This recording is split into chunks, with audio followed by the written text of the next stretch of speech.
ഒരു മുൻപിലെ പുത്തൻ പ്രൊമോയിലേക്ക് ഏവർക്കും സ്വാഗതം. ഈ പ്രൊമോ ഇഷ്ടപ്പെടുവാണെങ്കിൽ സബ്സ്ക്രൈബ് ചെയ്യണേ, അതുപോലെ തന്നെ സപ്പോർട്ട് ചെയ്യണേ.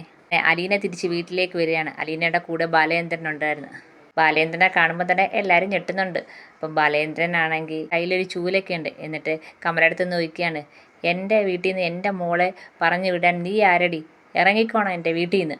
ഇത് കേട്ടപ്പോഴത്തേക്ക് കമല എന്താ ചെയ്യണമെന്ന് അറിയാൻ വയ്യാതിരിക്കുകയാണ്.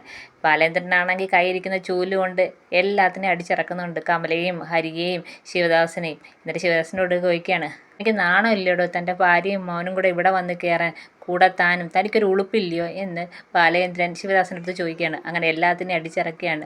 പിന്നെ കാണിക്കുന്നത് കൃഷ്ണയടുത്ത് വന്ന് രോഹിത്ത് സംസാരിക്കുന്നുണ്ട്. അപ്പം കൃഷ്ണ പറയാണ്, ഇവിടുന്ന് ഇറങ്ങിപ്പോവാൻ ഒത്തിരി കാരണങ്ങളുണ്ടാവും, പക്ഷെ തിരിച്ചു കയറാൻ വലിയ പാടാണ് എന്ന് രോഹിത്തിനോട് പറയാണ്. അങ്ങനെ ബാബുജയും രോഹിത്തും കൂടെ ശിവദാസിൻ്റെ കൂടെ പോകുന്നുണ്ട്. പിന്നെ കാണിക്കുന്ന ഹോസ്പിറ്റലിലാണെങ്കിൽ വൈജയെ കാണാൻ ബാലേന്ദ്രൻ വരുന്നുണ്ട്. ബാലേന്ദ്രനെ വൈജയെ കാണുമ്പോൾ ഭയങ്കര വിഷമമുണ്ട്. ഭയങ്കര ഫ്രാക്ചറൊക്കെ ആയിട്ടാണ് വൈജ കിടക്കുന്നത്. അലീന പറയുന്നതായിട്ടാണ് നമ്മളെ കേൾപ്പിക്കുന്നത്. അച്ഛനാണെങ്കിൽ എനിക്ക് വേണ്ടി ഒത്തിരി അപമാനം സഹിച്ചിട്ടുണ്ട്.